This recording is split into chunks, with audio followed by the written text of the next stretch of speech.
Good morning, Westfield. It is 7:34. You're listening to WSKB 89.5 FM radio for the Westfield Masses and WCPC Cable Channel 15. My name is Tina Gorman. I'm your Wake Up Wednesday host, and I am in the studio this morning with the chairman of the board, Pete Coles. And my guest this second hour is candidate Jessica Britton. Am I pronouncing your last name correct? Jessica? Okay, perfect. And Jessica, you are running for Ward 2 City Councilor.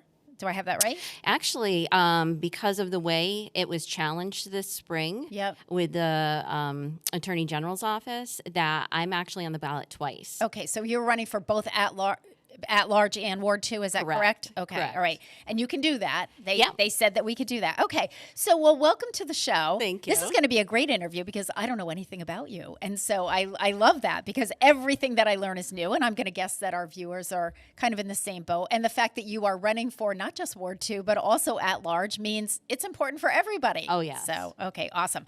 All right, so we are asking, as you probably know, Ken Stomsky and I are doing all of the candidate interviews, which we've done now. I think this is our fifth go-round on this. So we ask them all the same questions. And so I'm going to start with, and I'm really excited about this one, tell us a little bit about yourself, and that leaves it wide open for what you would like to share. Okay, great. So I was born and raised in Westfield. I've spent most of my life here. Okay. My family is many generations here. I'm a Bovat, so all of the Bovats in town I'm related to. So we have small business owners and hard workers. And then on my mom's side, I'm a Hadley, a Sanders, an Avalon. So there's a lot of entrenched families in the area. One of the things I had talked about in some of the meetings I'd gone to is, I found out that I'm related to General Knox, who settled Knox Hill, which is Prospect Hill. Okay. So, I mean, I have a lot of entrenchment. Impressive. In the town. And, I really care about the community. I went to Westfield Public Schools. I graduated in 1997. Okay. I worked at Abdow's Family Restaurant. So You're dating yourself here, Jessica. Well, I've waited on, a lot of the population here in the 90s. And working at a great family restaurant like that, you really get to not only meet the community and understand them and talk to them, but you also get to see how small business runs in the city that you're in. Absolutely. So after high school, I went on to Westfield State College. So I graduated in 2001. And coincidentally, Counselor Sullivan he was mayor at the time for both, so he had given me my diplomas for both high school and college. Interesting. Yes. I graduated with a double major in business management and economics. Okay. So I knew once I was done going to school that I wanted to work in the business world and just make a difference in that customer service sales role. Okay. And so I got into the financial industry in lending in 2001. And then when that market kind of collapsed in 2007, I went into pharmaceuticals. Okay. So I've worked for Fortune 500 companies. So I've worked for big global businesses, and I see how those operate. I've worked for, the local business, and I know how they operate. And I'm really looking to take those skills that I have. I'm a solutions creative problem solver. Okay. And so I know there's a lot of areas in Westfield that can be improved, and we really need community engagement. Well, we need solution seekers and problem solvers. So there you go. I think that's okay. So no, that's great. So, and you've had both sort of the small business, the big business, and certainly the educational background as well. Perfect. And I also have 3 kids. I won't forget that. Yeah, I was going to say. Well, I didn't want. I have to be careful about what I ask. But so, would you share how old your children are, or what they're doing? Or? So my daughter Haley is going to be 21 in December. All right. And she goes to Westfield State University. Okay. She's an art major. She's amazing. Okay. And then my boys go to the middle school. Okay. So they're 14 and Max will be 13 in December. I did it to myself with 2 December birthdays, but so right before Christmas. 3 children all somewhere in Westfield going to school. Correct. So I definitely care about education. That's, a very top priority with myself, making sure that what we leave for the kids and future generations is going to be successful. Okay. All right. Well, you know what? Let's talk about that. So roads, schools, and public safety are all important. How can cuts be made now that the Elementary and Secondary School Emergency Relief, or the ESSER funds, as well as the American Rescue Plan Act, or the ARPA funds, are no longer available? So how do we make cuts without that extra money coming in? So this is kind of an area that I really kind of delved into in the last few years in regards to ESSER. And so with the ESSER 3 funds, the city got $10.78 million. And in there were certain assurances or requirements that they had to do. And one of those was having a 20% holdback, which is about $2.1 million for social, emotional, and academic loss. So what the school department ended up doing, or the superintendent, was building up that social and emotional aspect, which granted, we all need that given the last few years. I get it. But, it has been funding the virtual school for the last 3 years. And I'm not quite sure how much we need that in the future.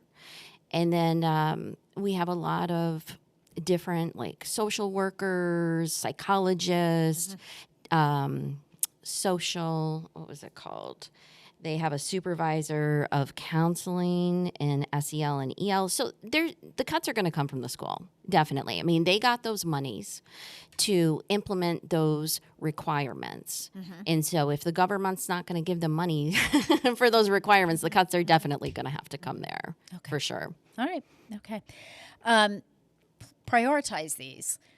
Roads, I'm just going to say them, not necessarily in any order, but roads, schools, safety, roads, schools, safety, whatever. How do you prioritize those three things if you are on the city council? It's a fine balance. So you have to look at trends and you have to look at what's going on in the environment. Like when we went through COVID, that obviously was, a one-in-a-lifetime kind of event that we hadn't seen before. Yeah. And so you have to look at what's going on to really make that judgment call. So in regards to safety, just to clarify, we're talking about like police, fire, that type of stuff. It's really however you define it, to be honest with you. It really is. It's really how the candidates are defining that. Okay. Obviously schools are very important. So we need to make sure, because they're the future of Westfield, we need to make sure that we're producing high quality individuals that are going to give back to the community. And then with safety, I think we have to look at and see what's going on. Westfield is a very safe community, I would say. I mean, that was one of the reasons that my husband and I at the time had moved back. There was a time for about 9 years where I couldn't afford to live in Westfield. And so when our daughter Haley was old enough to go to school, we knew we had to come back. This is our home. So, safety is important, but you also have to look at what's going on trend-wise. And then in regards to roads, we definitely need, some improvements on the roads. I live on Casimir Street, which is off of Meadow. Yeah, yep. Meadow is it's a nightmare. Yeah. So we need something with Meadow. We need this to happen, like ASAP. But, I would say in that order that, that's where we need to focus on. Okay. All right. How about this one? The new police department. So multiple locations have been suggested for the new police department building. What would your ideal location be and why? So this is an interesting one. So I did go to the school committee meeting on July 31st, where this item was on the agenda. And I was just empowered seeing all the community residents come out in that Riverside, South Maple area. And they were highly contesting it. There were many reasons that they didn't want the new police station to be on that entrance of the bend of South Maple Street, which is a tricky area to get in. But also it's in a floodplain. So once we start digging, what are we going to find there? So I'm more in favor on the north side of town, where the Blessed Sacrament used to be, where the rectory is. I think we have enough acreage there. We can build up if we need to. And we're leaving businesses in the business sector, and we're leaving community members in the we're not bringing business into the community where people live. And that was one of the things that the people brought up, was that they'll have the cameras and the lights on them 24/7. And they were just all in agreement not to have it there. Yeah. And, one of the community members had even sent me, she had looked at like the cost. So one of the big things that the mayor had cited was that the cost to purchase or acquire the Northside property was about $1.5 million. And so this community member had looked at some data, and she had taken that $1.5 million and divided it by the number of households per the July 2022 census. And so that ends up being about 15,292 households. And then she had equated it to roughly being about a one-time payment of $100 for the year. So I think given, the green space and having the kids there and just all the negative for the new police station going into that South Maple area, I think $100 is the burden that the taxpayers can afford for a year for a one-time payment. Okay, fair enough. All right, let's try this one. We have been courted by data centers and distribution centers that want to come into the north side of the city where there are existing buildings or open land. They would contribute to the tax base, but it seems difficult to make anyone feel welcome or wanted. What are your thoughts on that? I think the main thing, and this is what I've seen going to the meetings, is we need more community engagement. I think the people don't feel like they're being listened to, and that is pretty much true from going to the meetings. We definitely need to have more community engagement. I think the counselors need to have regular meetings in their ward just to get a pulse on what's going on, what the hot buttons are with the community members, and how we can stay connected. In regards to the data center, it's tough because of that area of town. You have the turnpike over there. There's limited use on what we can do. We have the aquifer. There's a lot of unanswered questions, and I think we need to have more studies and more information given to see what really makes sense. What's going to be not only the short term, the 5-year, the 10-year, 15, 20, like what effects it's going to have on our environment, on our community. People come to live to Westfield because of Westfield's amenities, and we're a nice suburb outside of the city environment. Okay. All right. So you kind of touched on this, but the Turnpike interchange is a mess. Excuse me. The backup going westbound exiting in Westfield can be dangerous. Blandford residents said no to another exit. We've heard ideas of putting another ramp by Savage. Why is it taking so long to correct this issue? I've been traveling the Turnpike for work pretty much since 2011. Okay. And it's not fun, I can tell you that, especially in the mornings when I would have to bring one kid up to the intermediate school. And when one was at South Middle, one was at intermediate, and they were both need to be at school for 8 o'clock. And then I'm dealing with 8 o'clock Turnpike traffic, and it was really difficult. I think all the candidates kind of touched on this in regards to it's a state highway, so it's Mass DOT. We need to get just some more. Maybe we need that squeaky wheel that needs to get oiled. Maybe we need to be that squeaky wheel and really, have the numbers behind us to let them know we need change in this whole interchange area. I know there's some talk about, like you said, with the slip ramp, and now that we have the tollless overhead. Right. Yep. So I know that's going to help in regards to, we don't have to set up toll booths and stuff like that. So there's definitely a better way, and I hope those that are in charge that can kind of control those variables are pushing for it, because we need it. Okay. All right. Let's talk about pickleball. So additional pickleball courts are being built in Westfield, and although they are used by many, it's still a relatively small portion of the population who utilize the courts. Are there better ways to spend that money? What do you think? Well, I just went by the pickleball courts coming in, and they're beautiful. My kids had to use that spray park before when they were really little, Yep. so it's definitely an improvement. It looks really nice, and I think there's certain costs that you have to have in a community to provide those amenities to bring people in and make it attractive. So we can't have businesses everywhere. Right. Yeah. In housing. We really need to have those amenities. And pickleball is starting to be, an upcoming kind of trend, especially with the elderly community. And we really need to have people outside getting fresh air, getting sunlight, exercising, having those social interactions too. There's a lot of different components in health that get affected. And I personally think as long as, we can afford to do that, that there isn't any other, emergencies that come up that we need the money. I think as long as they can maintain them and, keep them in shape and people are using them, then it makes complete sense. Okay. Fair enough. All right. So, Jessica, what is your hot button issue? I think What's the one that gets you? What's the one that gets you revved up? I think the biggest one is community engagement.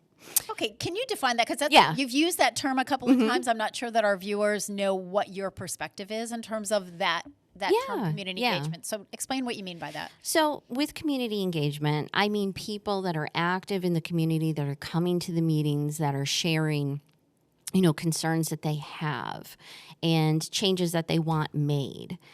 As it is when I've gone out to these, school committee, city council, planning board, board of health meetings, there's very limited amounts of people that come out. Our population is about 41,000 people. 1% would be about 400 people. In the only time I've ever seen these rooms packed, maybe there's 100 people there. So that's less than 1%. We really need to have people that are connected with those that are in power. The last couple of years, I didn't even know who the people on city council were. I knew who the mayor was, because that's such a high visibility. But I think we need that connection because we can really work together and make this an even better community. So I guess my follow-up question would be like, whose responsibility is that? Is that the responsibility of the individuals, the voters? I mean, do you feel like they don't have opportunities, or how do you do that? How do you get people engaged? No, that's a very good question. When we go to the meetings that they have, it's not a back and forth is what they say when you're in public speak. And a lot of the times they don't address the issues that you have. So there needs to be some type of addressing, whether we're having town halls where there can be a back and forth, or, we're having our counselors actively out in the ward holding meetings. The community there's so many great people. There's so many people with knowledge for skill sets that are specific to areas that we're working on for projects, and they can problem solve just as well as, the officials that are working on the project. And sometimes it's good to have outside eyes. So for community engagement, it's getting our community more active. We've spent so many years being complacent and just saying, I can't make a change. We need to know that the people are heard and that their voices matter, their concerns matter, and we actually need to act and execute on them. Okay. All right. Fair enough. Most importantly, why did you decide to run city council? I decided to run. It kind of goes back to, again, going to those meetings, and you get all excited because you're like, all right, here's a topic that I am very researched on or that I know a lot about, and, it's going to be great, and we're going to have that back and forth, and we're going to make change. And then you go there, and sometimes people are looking down at their phones or shuffling papers, and it's just like, all right, your 3 minutes are up. And so as I was seeing that, it felt like they weren't listening. It felt like there wasn't a lot of transparency. And so as I started going to some meetings that were packed, like I talked about with the school committee, and then there was also the planning board last spring with the the community over on Cycle Street and Lozier and Cleveland. Oh, yes. Oh, yeah. I'm thinking to myself, okay, which plan? Oh, yes. Yes. And that room was packed. That's in my backyard, so I know. That was packed, and those people were very against having 500 storage units in the back of a neighborhood that will have longer hours than U-Haul. It just didn't make sense, and they weren't listening to them. And so, as we were going up there and having, many different items were brought out, I could see that they weren't listening to them, and there were other community areas of Westfield that seemed like they had cared more about. And so these people in that area just said, Jessica, we need someone like you that's willing to stand up for us and willing to fight for us. And I'm not a politician. That wasn't an aspiration to become a politician. Okay. So it was people asking me saying, we need you. Okay. And I said, you know what? All it costs is 50 signatures. Let's get it done and see what happens. And, going around door to door, I've been really empowered and excited to see all the people that I'm meeting and everything that they brought up. I'm just, if I can get this stuff to fruition, I really think we're going to turn Westfield around. Okay, good enough. Some final words. What would you like to share? You've got so you got 4 minutes. Okay, go for it. Awesome. Yeah. So my final, I'll just say, this year is a different year for election season. We have multiple seats up. We have mayor, we have city council, we have school committee, and we have options this year. So this is what's great. You have so many candidates. So if you're frustrated with the way how government's been running, whether, it's at the national level or the state level, here's where you can make impact is the city level. So this is your year, and you're going to be making history with myself, being on 2 positions on the candidate. For those in Ward 2 will have the option to vote for me twice if they want to. And, we also have that with Councilor Mello as well, being on the ballot twice. So you're going to be making history. And, there's a lot of people with fresh eyes and just, willing to ask those questions, willing to be critical, willing to make a difference in the community, and we really care about the community. So voting day, we have early voting, which is Saturday, and it's at City Hall from 9 to 5, and that's my birthday, October 28th.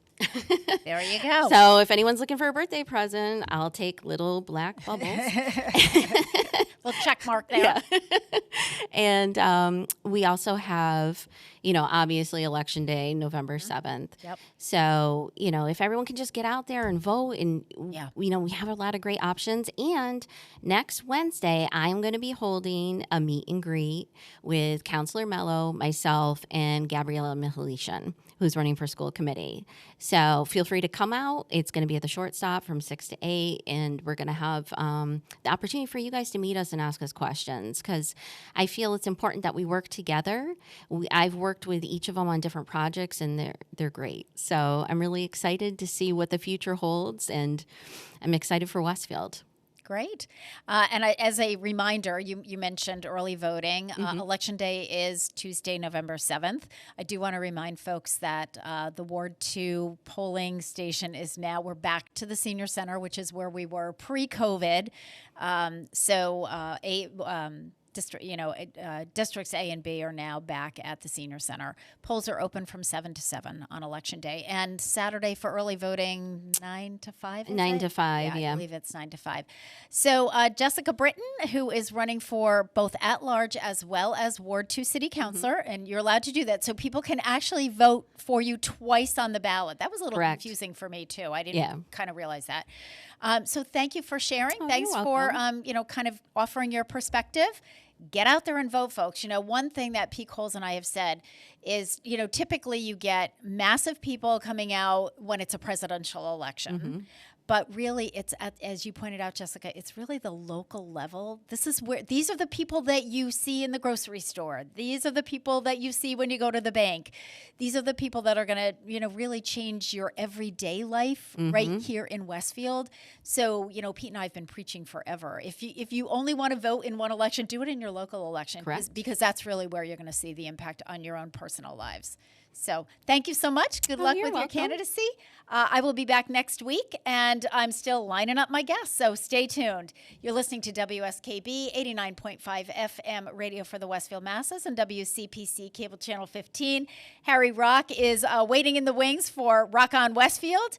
I will see you next week. Support for the community programming of WSKB is provided by the Dunkin' Donut Shops of Westfield and the Sardine